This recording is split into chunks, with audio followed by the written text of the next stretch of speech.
What would be an example? You've mentioned cognitive biases a few times. For those people who may not be familiar with that term, what would be an example of cognitive biases and how someone might work on them? Right. Well, there are a lot of cognitive biases that are specific to certain disciplines, like chess or finance or philosophy. But if we just think about it in terms of everyday life, let's say we make a decision, and we then feel the need to justify that decision.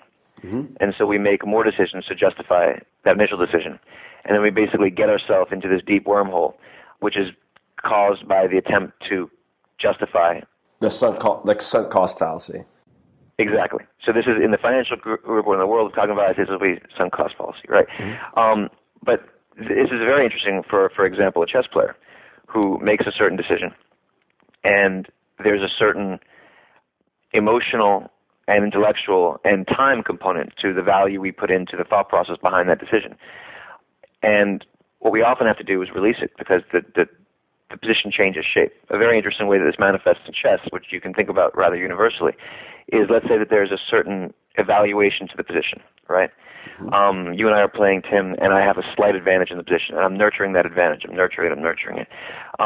In a lot of complexity, I make a slight error, and suddenly the position is equalized, right? So if I'm holding on to the past evaluation emotionally, where I had the advantage, then what I'm going to do very subtly is I'm going to reject positions that don't give me that advantage. But if objectively I no longer have an advantage, then I'm going to be reaching too far, right? And then I'm going to be rejecting things I should accept, which will make my position slip more and more and more, and you fall into what I call a downward spiral. So this relates to a lack of presence, which really connects to a cognitive bias, an addiction to a past evaluation as opposed to a present one. So that's a very simple example of a cognitive bias. A mental addiction, a thought construct, something that we hold to be true because of some complicated twist in our mind, but it's no longer actually true. And so, of course, a very simple antidote to most of this is presence.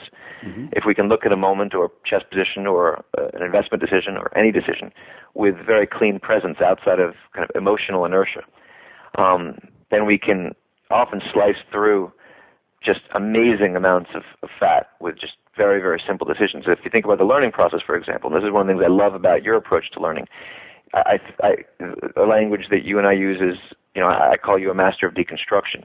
You look at the way people approach different sports and you find the biases, the false constructs. Right. And you find the way to learn to take a very straight path to learning as opposed to people getting mired in all sorts of tangled webs of complexity, which are essentially caused by cognitive biases. Isn't that how you'd put it? Yeah, no, I think that's true, and I obviously appreciate the kind words. I mean, I think you and I have very complementary approaches, and like you've I think said before, and I tend to focus on the sort of 80-20 analysis as it applies to people getting up and off the ground as quickly as possible to say top 5 to 10% in the general population. Whereas what's so cool about our conversations, what I enjoy so much in part, is that you're really focusing on that final leap. How do you go from being great to being the best, right? And they're very complementary skill sets. I think that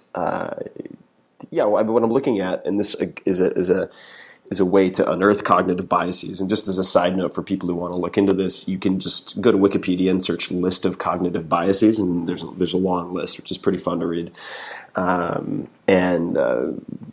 a number of books about these types of things too. Think Twice, I think, is another one.